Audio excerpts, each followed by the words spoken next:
Welcome back with the Chimera and production using the Canine as the base anatomy for this new series.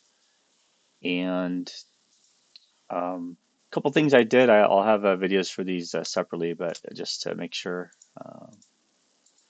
that I don't skip ahead too far. We had added some detail to this, and after we did the value, so I have these other two to record. I just had some eyes, and so the next steps on this is to try to decide where you want the highlights and any pattern designs. So I think I did the lower limbs as darker, like the regular red fox would be. I put the high shadow, so I have a spotlight for shadow. So we're doing like a top-down kind of neutral spotlight. Did a highlight on top of the creature. So when you're trying to do the form and value, it's good to not do, at least in my opinion, to not try and do any stark highlights or shadows just yet, because you're trying to get the shape of the form. And again, I wasn't happy with how the body was segmented to be more insect-like, so it's still too fox-like, so I'm going to play around with that some more. But yeah, so the shadow is just a multiplier with dark. Highlight is a soft light layer with white. And color you could put on separately. Real fast and dirty, so you could see here just how um, quick I'm splotching on color on there, which is fun because if I do it when we do a color pass on there, we can really explore multiple, 10, 12 different color combinations. And then the pattern for the light here, I just kind of did a bounce light shadow like back underneath here. There's a value, a little bit of detail. So this is probably most significant here. I just went in quickly with a pen and started to adjust. Let me turn the other one off. Yeah, there we go. So I just made some adjustments on here. And again, the manimal's not in the right spot. I added a second set of eyes in the cheekbone here to make like a second eye socket that was plunked on there. You can tell the eyes in a weird angle. So not really happy with it, but you can kind of see the difference between that and that, right? So I kind of highlighted a tiny bit on the spines to make them a little bit more insect-like. I added some little tufts here, like the antenna on the dung beetle, and I'm gonna do the same with the hooks. He just has two toes per paw, and I'm gonna add more insectoid, like from the knee down, and make it a little bit more insect-like. But that's pretty good to move on, I think, from this stage. So we've roughed this in. We spent a couple hours on it, and now I have we've brought in the model. I did a quick speed sculpt in Sculptress, and then I brought in and retopologized it, lowered the topology even more, and then from there I did a UV map on there. So here's the UV editor of that. And so now it's time to think about our model kits. So for that, I have a quadruped model kit series that I had started a while back, and finally excited to show you guys how to use this. So this is just a 12-sided cylinder, just like we would do for the biped. We have the rear leg, the front leg, and we have a head, and we have the stages in the head here. Again, sphere with the poles of this sphere at the corners where the ear hole goes. We then take away the pie wedges here on the edges, and we connect across where you take those little pie wedges off here. When I say pie, I mean these triangles, right? So if you have 12 sides, you have four and four. You have 8 of these to get rid of. You just got to make sure you don't actually get rid of the vertical or horizontal. So if I delete those, there you go. I can then cut in between either across here, multi-cut, or I can go down. And so I think going across here works better. And then I also had a piece here where I broke the mouth cap open a little bit. And let me turn some of these off. So did I start the critter leg yet? I thought I didn't do the critters. Let's see, critter. Okay, no critter yet. We have the heads on one layer. We have the legs on another layer. Got the tail. It's a simple cylinder, right? 8-sided shape. Get rid of the diagonals on the ends. 8 sides is your friend, everybody. It makes life easier. And I think, see, there's a quad low poly. There's another low poly. Get a little disc around the eyes. But I think what we want is the skulls, right? So here's the skull series I had started. Yeah. So let's get rid of the torsos and focus here. So having some teeth here. These, again, eight-sided shapes. There's some standard molars and bicuspids and you get your fang, get the front incisors, and you have different teeth for the um, herbivores. So we're going to look at the difference between the herbivore and the carnivore skull. And you can see right here already, the herbivores, the neck, the attachment for the spine comes way down, like underneath here, especially for like the ram and the deer and the bovine form, and the orbitals closed off all the way for the excuse me, for the carnivore. Their heads are more forward seeking, so the spine is going to connect in the, farther up in the base of the skull rather than coming up underneath the base of the skull. And the back of the eye socket is open, actually, which is really for all those jaw muscles going up underneath. And so having an idea of having these pieces, once you have these pieces built, like I have them up here, you really get to reuse them. So here's my molars, right? And I was even doing the roots. I was really dedicated to this. I wanted to be able to pull the tooth out and have it as a pickup item and whatnot. But you can keep them really simple. You don't have to do the roots and everything. But there's parts where you want to 3D print them. So I'm thinking of this like for cosplay, for 3D prints, for miniatures, for model kitting into ingredients, for crafting. So you do whatever you think you need for these. But just a simple piece like this works really well. You don't have to see if I can get this and yeah, yeah. There's no root or anything. It's just a little eight-sided piece that's been bent into shape, and you can see it once you smooth it one time, you'll get some nice curves from there to sculpt on in detail. Okay, so let's go ahead and create that library with our Fox. So we can retopologize this. The first pieces you definitely want to do are the eyeballs. So go to the front viewport. It's really important you're in the front viewport when you create these shapes because the poles of the sphere will be different, right? If I go in here to, say, the side view for my Fox, and yeah, let me just check something real quick here. Yeah, here's a side view. Okay, so if I make the eye here, or if we go into all these top views, so F, F, F, F, right? All right, so if I'm in the top view, and okay, and let's say I make a sphere, and so we're going to go, I think it's 12 and 8, or you can go 16 and 12. So again, create polygon primitives. I always have my interactive creation turned on from my old 3ds Max days, but if I have that on, then that allows me a little bit of freedom here. So depending on if I middle mouse wheel in these different orthographic views, make sure my tool settings here, I go to sphere, and here we go. So let's go 16 and 12, right? And let's make the minimum radius, say, 20. And then click in. And now if I click in, if I already have the viewport activated here, so I'll Alt middle mouse wheel, that leaves this active, and I left click one time. It should appear. There we go. So let's do another one here. Let's go to my side view and let's do it again. And instead of 16 and 12, let's go 12 and 8. All right, and click one time. There we go. Okay, so from the front viewport, if I go to move this, so again, this one was made in the, go Alt 5, Alt 5, Alt 5. So this one was made in the top viewport, right? Plus and minus to make your gizmo bigger or smaller. The pole is in the top, and this one was made from the, oh, this one didn't do the side view? I thought it did. Let's see, this one. Oh, okay. If I do it from the front view, though, it should make the pole. Oh, it's not. I'll be darned.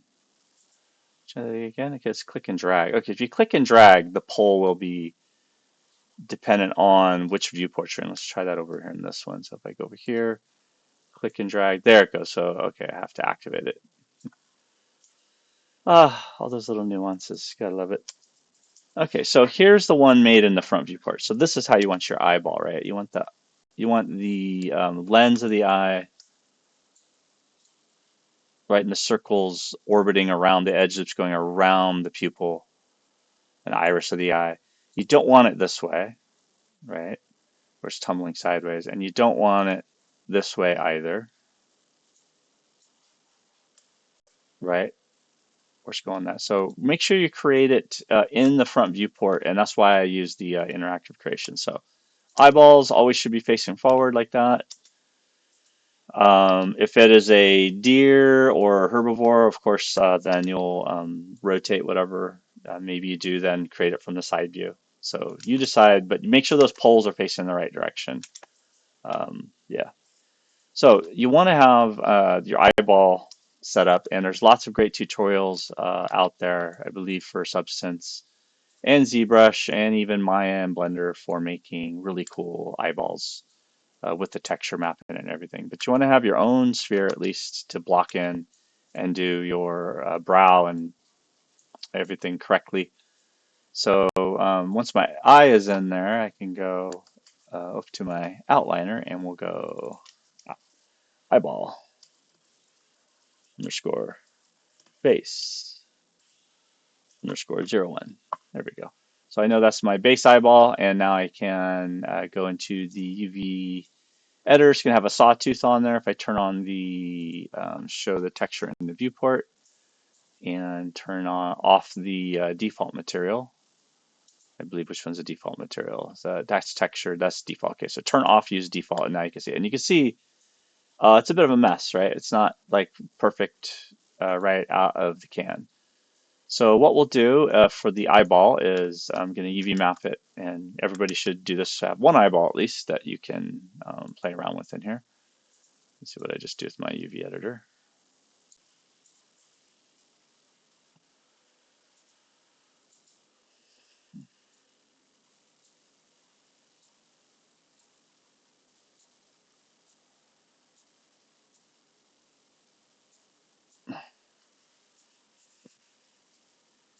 Right. Oh, I'm still recording. Oh, Jesus. Thought I paused. Yeah, I guess I accidentally clicked and dragged my UV interface up in there. All right, so grab the sphere, give it a UV basic, what do you call it, planar mapping. So just give it a plain old planar mapping, doesn't really matter. And then for this one, I'm going to go into my, I'm going to hit Control 1 here to isolate it, which is my little isolate button up here, which may or may not be visible, depending on how there it is. It's barely visible. Okay, so you want to pick where your UV unwrap is going to happen now, where the seams are going to be.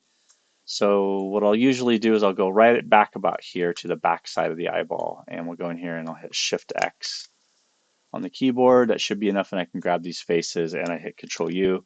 And the larger one, this is the front of the eyeball, and that's the back of the eyeball, right? That should be good enough, and it's got to compress down. So back of the eyeball, we're not even going to see. Now, if you want to, you can cut it differently, but I'm not going to get into the details. Let's just get some basic eyeball where we know the front of the eyeball is going to work, and we know the front of the eyeball is here in front of the Z arrow. So if I go to face mode, I can see these faces here. Make sure I don't actually move anything with the move, but gizmo turned on, turn that off. There we go. So that's the front of the eyeball, right? And if I check out the front, turn the checker back on again, we can see that the checkers are even. So if I paint a nice iris in there for the pupil, it's going to have really good pixel stretching. You see the stretching starts to happen back in here, but you're never going to see the back of the eyeball. So don't worry about that too much. That's why I was saying you can UV this a little bit differently, but that should be good for now. So this is my good stock eyeball that I have created.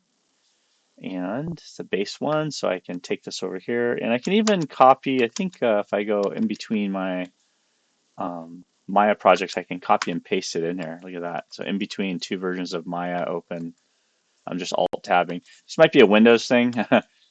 So this really helps now if I'm going to, let's see, is that in a group? How's that in a group? Pasted eyeballs. Oh, okay. Didn't know.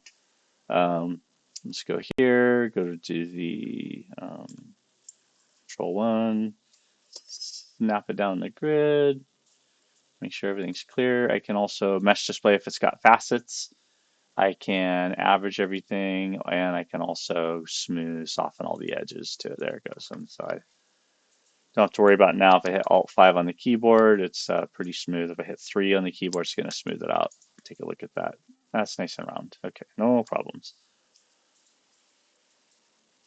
All right, so while it's there, I'm going to get rid of the pasted name. Let's go back to that. There we go. And I don't need this little empty group. At least I sure hope I don't. Yeah, okay, cool.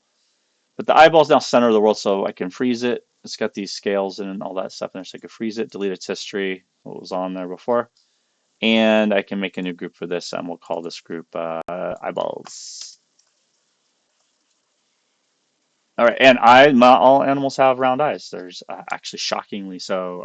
Owls and octopus, and I mean, the more I looked into it, the more shocked I was as to how little I knew about this world of eyeballs. All right, so I'm going to scale it down some more and then freeze it again. Make sure those are all one. Delete its history again, and then now if I bring it over to the side over here, I can duplicate it and oops,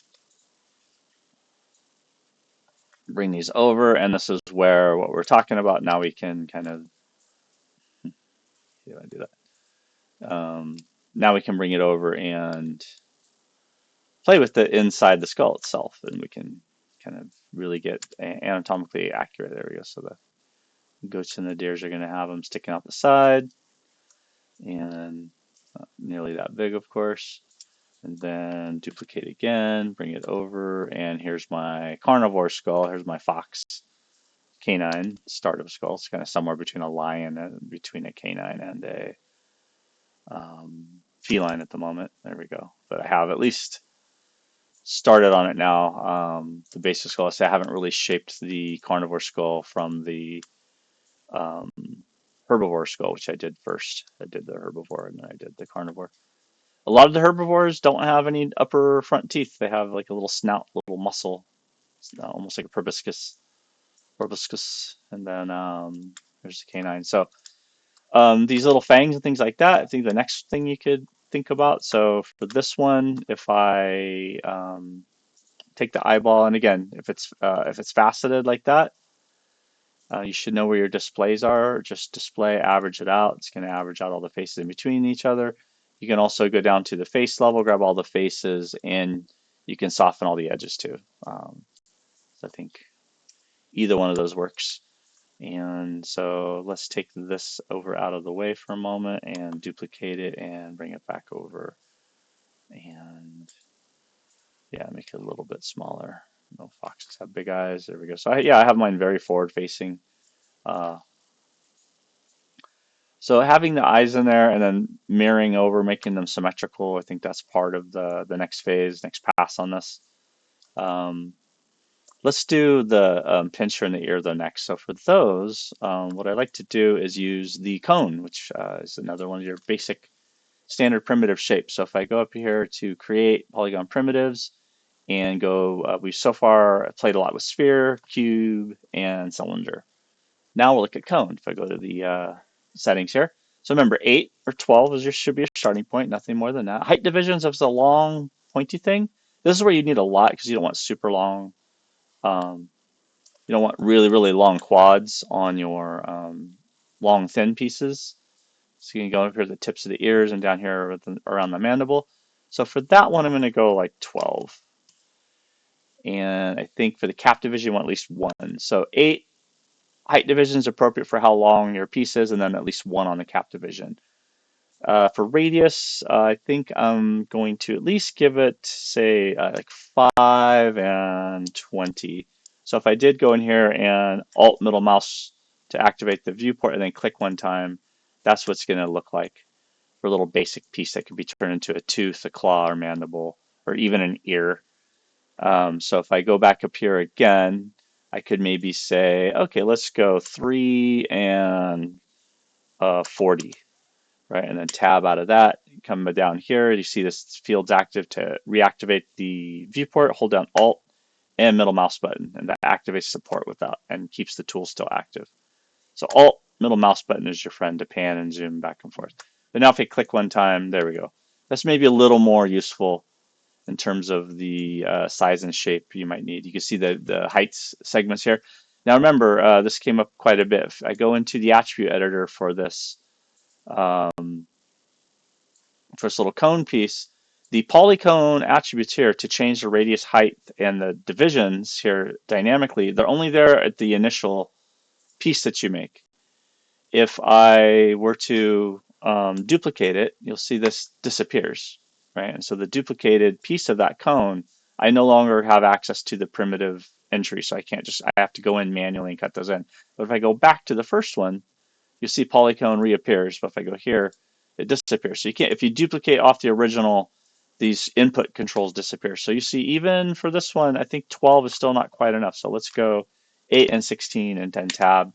And there we go. That's a little bit closer to square down here in the lower half. And then what we usually would do is go up into these extreme pointy pieces up here and go to edge, marquee drag across, go to the modeling toolkit, and let's go to connect.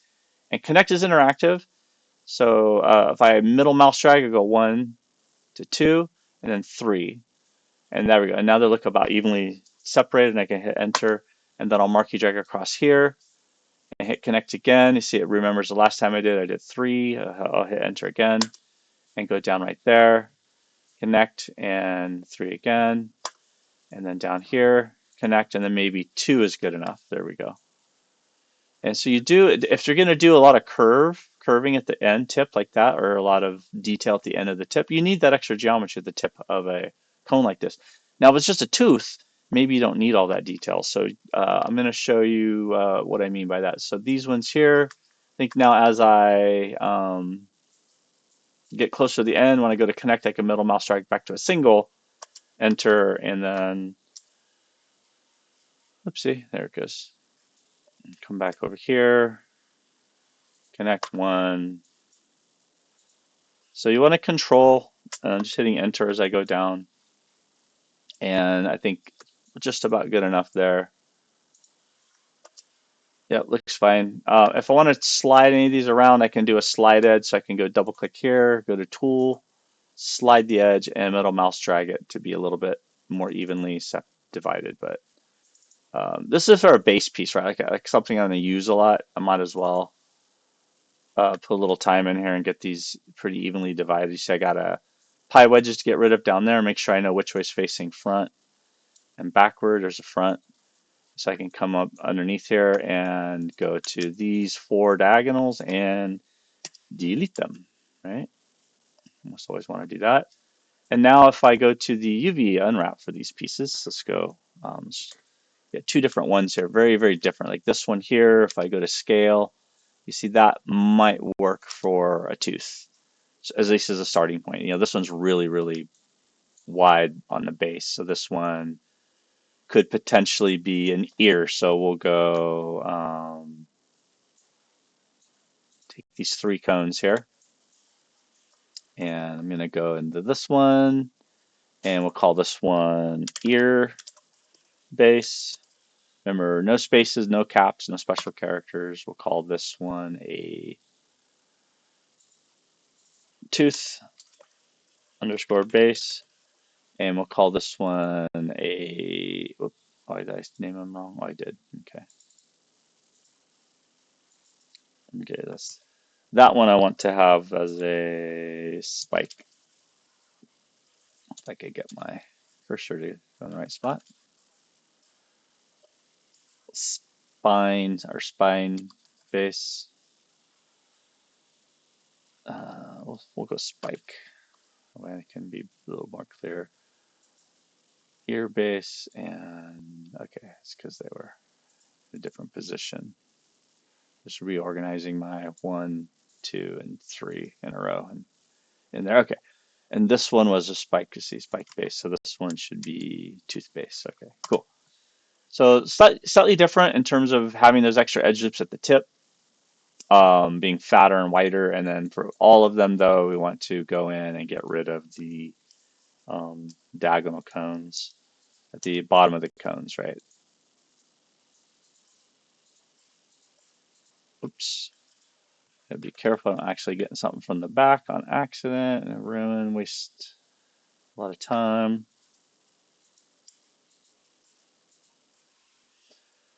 All right, that should work pretty well. What I'll do for at this stage, I think works well, is to grab the faces at the bottom here and slide in there, make sure everything's working okay, and go to move. And what I'll do is hold shift and pull this down to extrude a little bit, and then R to scale and scale that in a little bit. So we're kind of automatically, and I can, again, I can do this just holding the shift key. Switch it to extrude and then R. There we go. And this kind of gives us a lot more gradual transition here. So I think that'll work for like the ear. They kind of curve out a little bit and then come back up. And then if we need an extra antenna thing at the tip, we can add that. So I'll go to this piece here. This is to be the tooth. Same thing, go to face. Now, instead of extruding out and down like that to curve it out, I could also grab these four faces, F to center it up, spin around, make sure I get anything in the backside. And instead of doing it by extruding out, I could simplify it and I could scale it down this way like that. And when I could do that again, use the soft select B key, go to scale and scale on just these two axes here. And you see it's happening. And then I could just go lighter on this soft select. There we go. It's going to give me a little more gradual push in there. And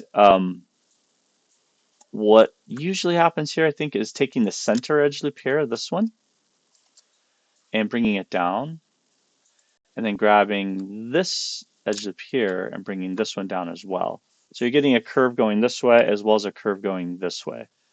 Just a little bit, right? Just enough to kind of round that off. And then from this angle, I can grab these vertices and I can scale them in a little bit. And from this angle here, maybe grab these two. And just make sure they're somewhat even. So see how that one kind of angles out. Yeah, bring it in a little bit like that. Go to this side. And just even everything out. Make sure these arcs here match the outer arc there. And now I have a much more rounded, if I hit 3 on the keyboard, you see I get a nice kind of teardrop. And that's what you're looking for. That's why the cone tool works really well. Now you don't have quads up here anymore. You have the little triangles at the tips, right? So a lot of times that will smooth badly if you have an extreme edgy point like that. So what I like to do is just bite the bullet and bring that down a little bit and then grab all of these and bring them down and kind of relax the tension on that normal. Right? You don't want to get too sharp. It looks a little more hard surface, like the point of an awl or a screw or something, like a hard surface piece, right? So be really conscious and careful of what manner of angle of sharpness you have, because if you hit 3 on the keyboard, that should smooth nicely. And you don't need anything to, like maybe a spine or the spiky, even this one, where I put those extra edge loops in. If I bring this one down to reality right about there, if you look at a porcupine, spines are actually quite fat. There we go. And then hit B on the keyboard. And if I need to make it bigger, and we can kind of squish everything down a little bit. Maybe you don't even need that. But there we go. I think that'll be fine. Let's do this last piece here. So I think this one, if it got faceted from here, just grab the whole thing, mesh display, average, and that there it goes. I'll show you that again. There it goes before and after the averaging of the normals over the mesh display. Here's the last one for the spine. I think I really like this right here, so I'm going to go, I'll just grab the middle one and bring it down a little bit by itself, and then grab these ones here, bring them down a little, and then scale them in a little bit. Maybe grab all of them, scale them in a little bit, go to this side here, and scale them all in a little bit this way. I think the main thing is that the outer edge, the outer points here should be significantly lower than the ones inside them. So you want to kind of when these edges come out, you want to maybe do like a nice radial scale, almost like the spoke around a bike. You want them to be somewhat splitting the difference in between this angle straight up and down and this horizontal angle there. So it's vertical edge loop right here, right?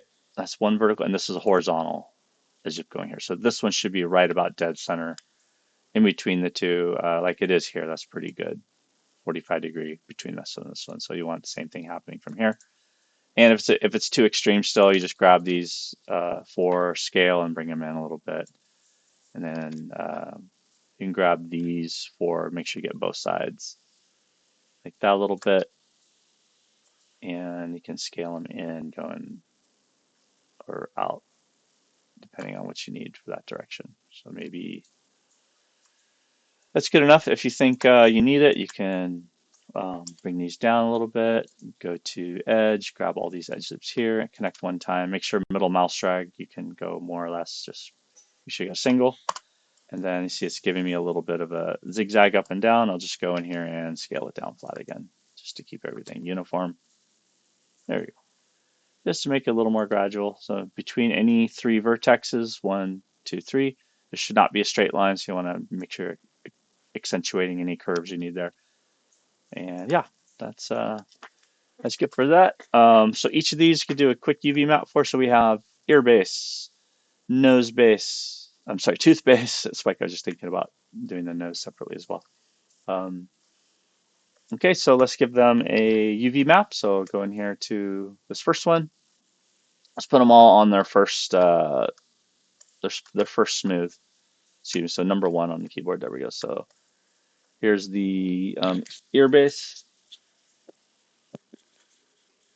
And I'm going to grab this ear and go to UV map, UV editor, and there it has the cone base, which has the bottom of the base and the upper cone with one piece. We see how messed up that is, though, right?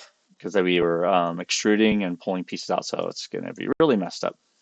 No problem. Just give it a UV map. So create planar. Go to the edge you want to use as your seam. So that's going to be the back edge of it first. So turn off that for a moment. And you can see I got some facets here, but I'm just going to fix that real quick. So we'll go to mesh display and average. So there we go. All my edges are smooth. You see there's a little bit flat there at the bottom. So before I bother doing some nice UVs on this, let's finish off this one as well. And so we'll pull that down, and then we'll pull that plus these two down a little bit like that, and then we'll grab just these two in the middle and back here, and maybe down a little like that. There we go. Just something a little bit more gradual. And these two, yeah, that's fine. It is the ear, right? It's not a tooth or a claw or anything, but that's all right. But that's should be fine. So we'll go back to the faces, and now I'm going to go to the back side. Remember, make sure you're facing the front. I never use this cube except for as an identifier. So in the back, we want the edge here. So I'll grab this edge here. I'm just going to double click it. It's going to go all the way around, and I'm going to take away this edge. I'm going to add this one and this one, this one and this one. So it's going to have like a little lid there, the bottom of the tooth, and take away all these. So I don't have any edge loops in the front of the tooth. Taken away, go to X-ray mode. Turn off the grid for a minute. And I just have the back seam, the back side. See the blue handle for Z's going forward. And it comes down to here and then cuts across and cuts across there. Now I could get rid of those and just cut a straight seam right down the center all the way to that part right there. And then open it up here and here as well. So let's try that. So I'll go back in here, Shift X to cut, go to face, double click, and unwrap Control U. And there you go. And you can see where the bottom of that ear, I'm sorry if I called it a tooth. There we go. So you can see where the seam is, that solid white line underneath. And if we go back and turn that off, X-ray mode, and turn back on checkerboard, you'll see we have a very nice UVs, and even in here, there's a little stretching in right there, but I think we're gonna end up deleting those bottom faces. Like these bottom faces right here for the ear, I think usually will get deleted, right? Because you're gonna attach them to the head, to the skull, right? So we're just kind of keeping this as a modular piece just in case. All right, so that's one. So we'll go to the next one, and this one is our tooth base, and it has some UVs on there already.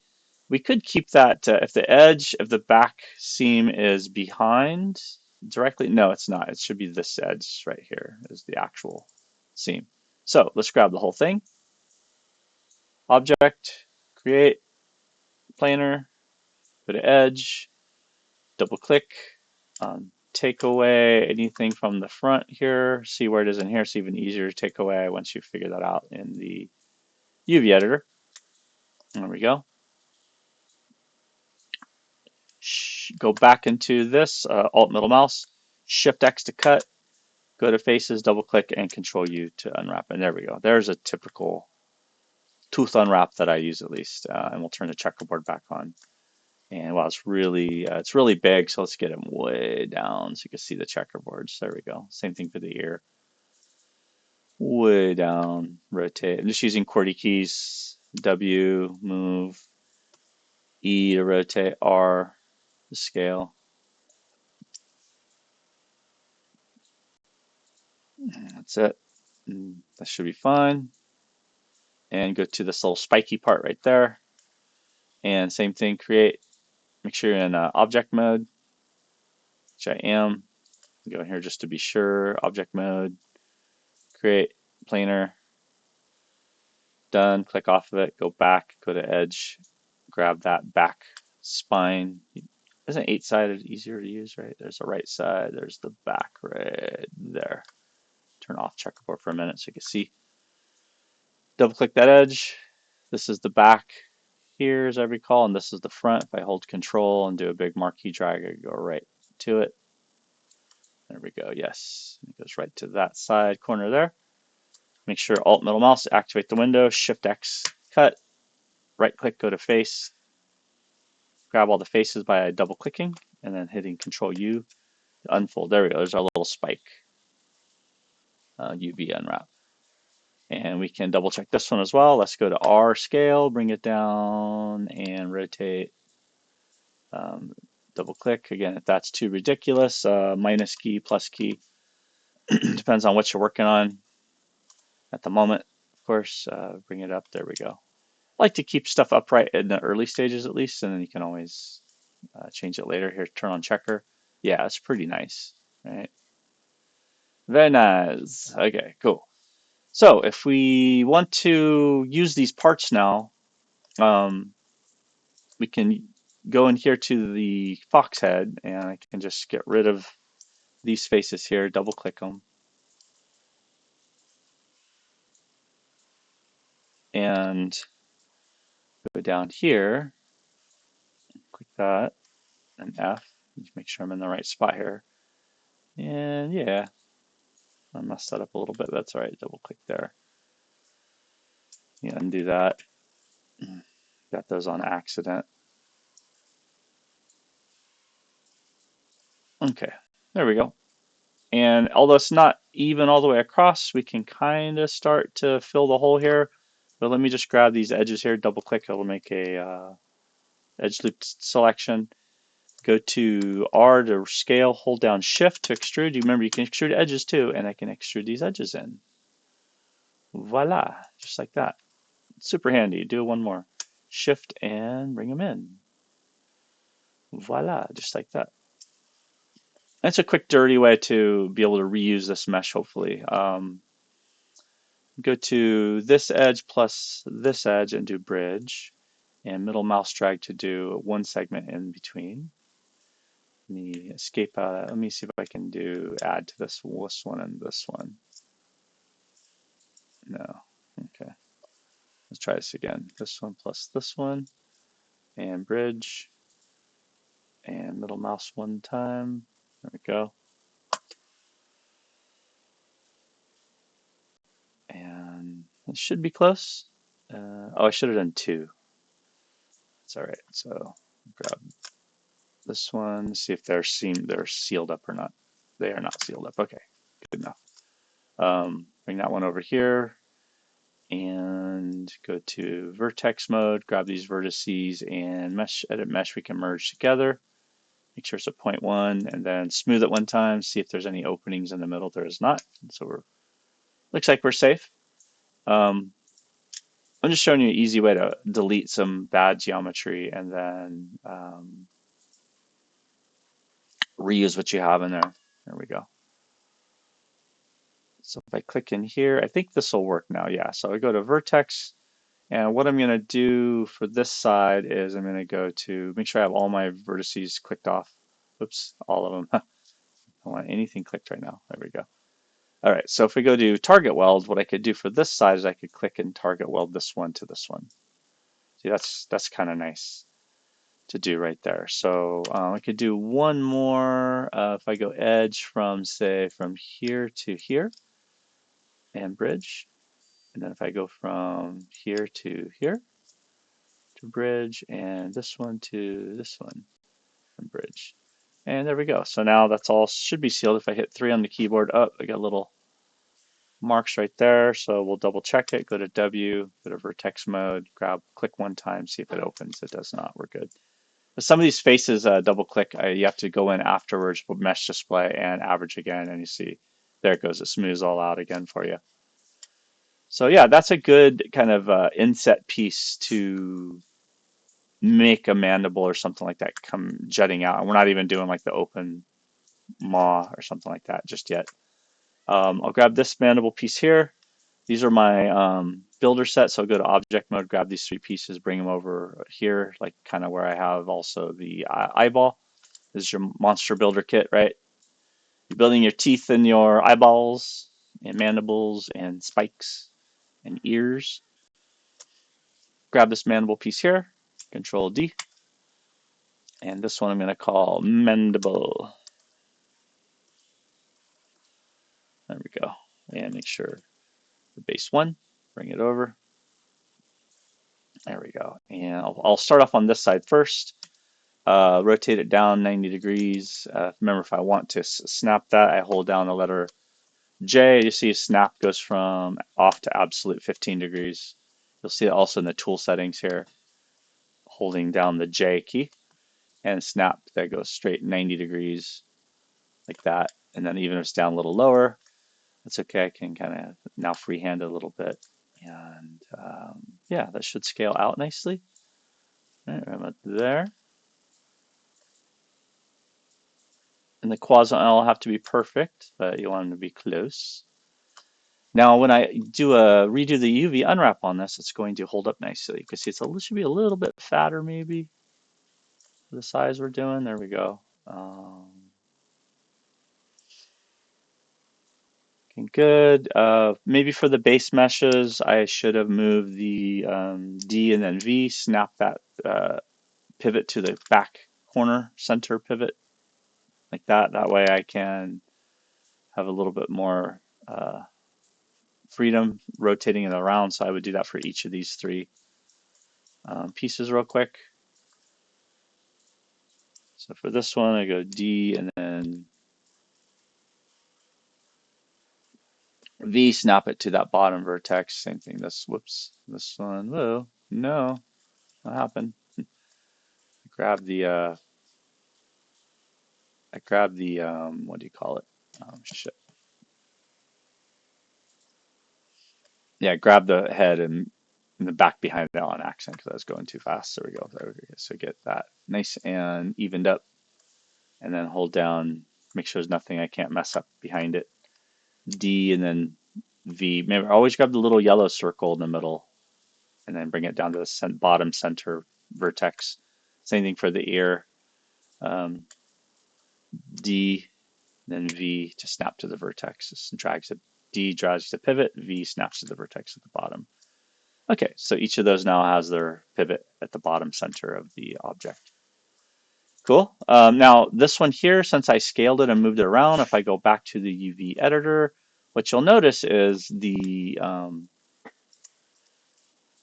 the checkerboard's not even anymore, but the seams are good. So what you do is go to faces, double click, and hit Control U again. It'll unfold it to even them out again.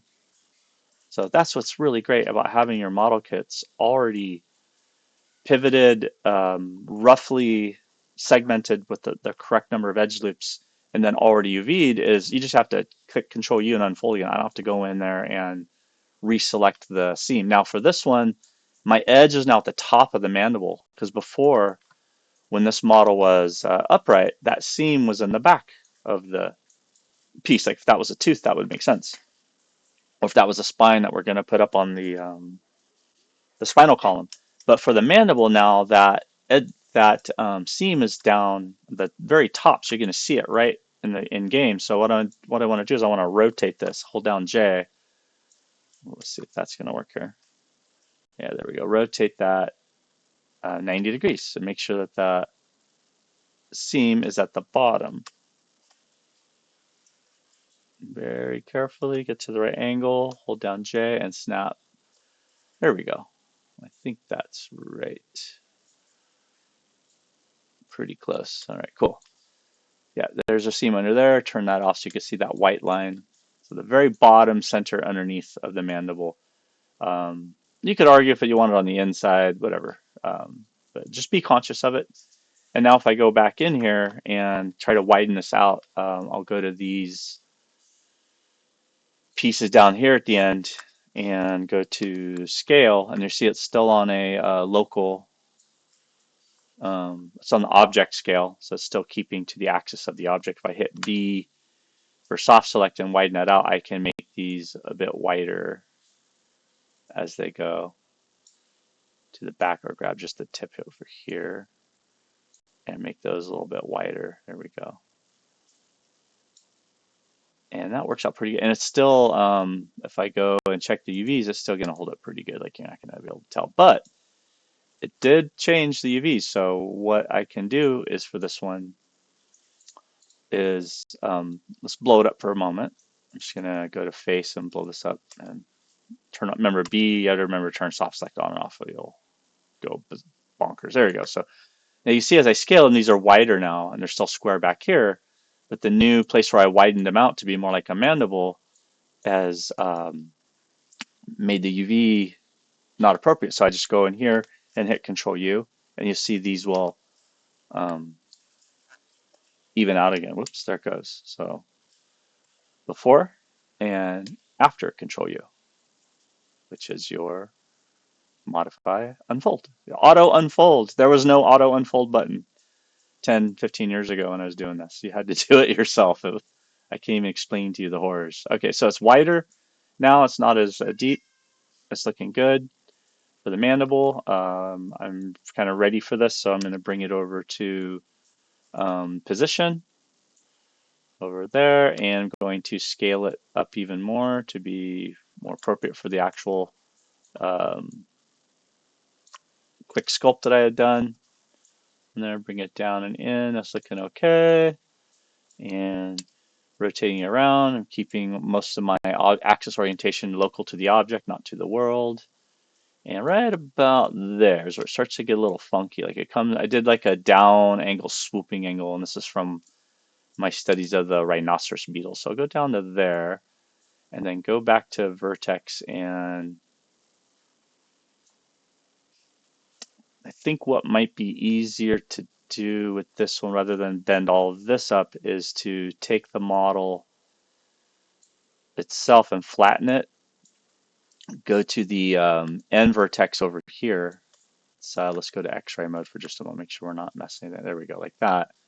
I think it's easier to turn on soft select for the end here. Maybe we don't need the UV window for the moment. We're just positioning, making this the right size. Let me see if Alt B, there we go. And it's easier sometimes to bend slightly the end piece here and then bring it up a little bit higher like that. It's going to start flexing the wrong way, and then curve it down like that. I think that's going to give us a little bit. Let me undo that. It went a little too far, too fast. So bring it up a little and then curve down a little and then up a little. There we go. And then go to the end here. And we could take all of this part here and hold down D, move the pivot, right, using your control cube. There we go. E, and then curve it from there. So you want to be really careful. You want to do a nice little grab. You can get the very, very tip. Do a nice long soft select, and then move the pivot, hold down D, drag the pivot over here, and then see how this works. And then curve it a little bit like that. So you're going to get different curve that way than if I left the pivot. If I go back to move and then back to E to back over here and then curve a little from the end there. Yeah, so you want to be careful you get undulations right as you do this. So just, although the actual insect pinchers are like that, they're not just a flat line by any means. So undo all that. You decide, look at your reference, which I should be doing. There we go. So I'm going to bring this up a little bit and then curve a little bit and then up a little bit and curve a little bit or a lot of it. Yeah, turn down my soft select maybe just a little bit like that instead. Then I can really kind of just pull the end of it up, and I want to have it kind of curl up at the end just a bit like that. So I'm just really subtle with this. And at this point, I'll maybe stop getting so detailed so that you all can see where we're going to go with the last steps here. So I'm going to bring it in a bit. So larger soft select again, curve, bring it in and then curve it this way. Or I think it's better to curve it first and then bring it over a little bit like that. Curve it first, maybe turn down soft select again and really curve it and bring it back in.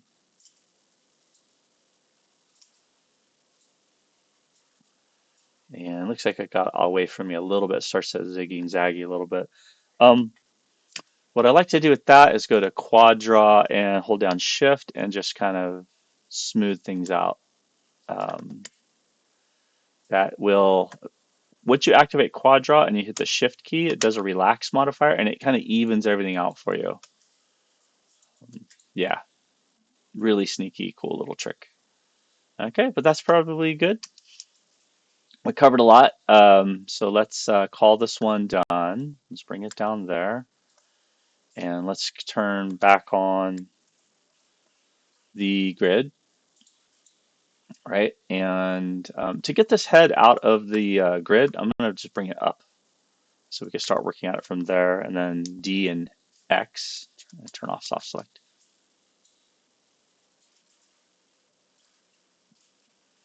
There we go, on the grid. And so I'll freeze it there, delete that tree there. And then I can grab the mandible, put it into position. Maybe let's open it a little bit from where it's at. And reposition it here and there. And let's make a copy of it. I'm going to put it on the center, on the pivot of the center of the world here. So D and then X, grab the circle, bring it down to the middle of the world, freeze it, and edit to duplicate special. And for this one, I'm going to actually make an instance this time. And so that way, whatever I do to one, it's going to do to the other. So I'm going to duplicate it. And now if we need to make any adjustments, for one side, so let's say I want to make it flatter, right? So we'll go down to the vertex level, or I'm going to make it taller in the thickness and the depth. So we do this. It's going to do both sides. Or if I want to make it flatter, it'll go down and do this and become a little bit more flat from the side view, a little less tusk-like and a little more insectoid. So I want to rotate these. It's going to rotate at the vertex level, right? Not necessarily at the object level. It's fitting right inside that cheek gum area pretty well, and I can move it in as well and go back to object mode. And now I should feel pretty confident. So I have the eyeball and I have the pincher, and I can start doing a retopo if I need to on the head. Although this head looks pretty solid, so do the ear. This is like a little wonky up in here. So, but for this one, if I double click, if I have, let's see here, symmetry turned on, object X, let's grab some stuff. There we go. So if I were to go in here and do quad draw, I can hold down shift and it will, if I have it, no, smooth. Let's see if this, oops. Well, maybe I do need soft select turned on. Let's see. There we go. And quad draw, and we'll just hold down shift and we'll smooth it out as we go. Not for this one. Okay, I'll have to come back. I'll do a separate video just on the quad draw relax smooth algorithm. Okay, for this one though, starting the quad draw, turn it on as a live surface. So click on the head in object mode. Okay, go to the magnet here, the very last one says no live surface. Turn on this last one, make live surface, and then you could do what's called quad draw, which I have the video for. So you want at least 8 to 12 over for the eye socket. So we'd go here and go, here's the tip of the eye. I'm just left clicking and hold shift to add a quad and making a little rainbow. So I'm going to do a 12-sided eyelid for the head. There we go. So 1, 2, 3, 4, 5, 6 to start. And then down below, I could just keep clicking. There's a center one. We could make it even with this one. Try to click, click, and click, click, and then hold down shift. And each one at a time, 1, 2, 3. Just click in between the 4 green points and that will draw the quad for you. And then you can, after the fact, bring these in and it works like magic. And then we can make the eye socket and the eye. So if you need to, if you have a real messy mesh, too many polygons, what I would suggest you do is, whoops, make a simple face here. So here's our heads. Right there we go. So I'll show you how to do this one in the next video, but I would make a really, really simple head. You can always smooth it, right? So if I take this head that I've made here and I duplicate it, let's center it to the object, make it a little bit easier. There we go. If I smooth it one time, same thing with this one, right? If this is the head, let me go Control 1, isolate, and F. UV map the simple model first, so make sure this has UVs on it. And it's got like a big mess, right? So we'll go UV editor, and we'll create a planar UV projection, right? If you want to see what that looks like. You want to turn off default material so you can actually see it's all stretched, all funky. Right, so what we'll do is turn that off for a moment. Ooh, that's bright. Go to the edge mode and let's split it right at the top of the head here, right about to there, and then underneath right to here. This one will go all the way up underneath the chin, like that. Go into this viewport, Shift X, cut, go to faces, double click, and Control U. And there you go. There is a pretty nice, very quick UV that you could paint in Corel Painter for the head. And if I switch to E to rotate this forward like that, you can see that's kind of the pattern of the three-dimensional shape of the head, right? So let's turn that back on again. And you can see it's not bad, not much stretching going on here, right? Like it evens out where the bulk of it you're going to see is the snout, the side of the snout, the eyes right in here. So you can kind of see where the parts are. Now, what's nice is it's super easy to model something like this, right? If I want more detail, I will go to the object, and then you're going to smooth it one time. You keep this to the side, right, first. So, okay, let's have this, duplicate it, put it over the side, name it right. Let's see if I can find it in here. Head, carnivore, O1, step 5, and we'll call this one UV'd, right? And we'll call this one, actually, this should be step 4. And then this one will be step 5, and just middle mouse drag to change this around. Step 5 underscore, and this will be smoothed, right? or subdivided one time. Just one time is 4 times more, right? 4 times more work. But if you're doing the UVs on this simple mesh, it's easy. I'll show you what it looks like afterwards. So if I go mesh and smooth it, and just one time, hit apply, and boom, times 4. Close. Look at how much detail's in there now. That's a lot of detail.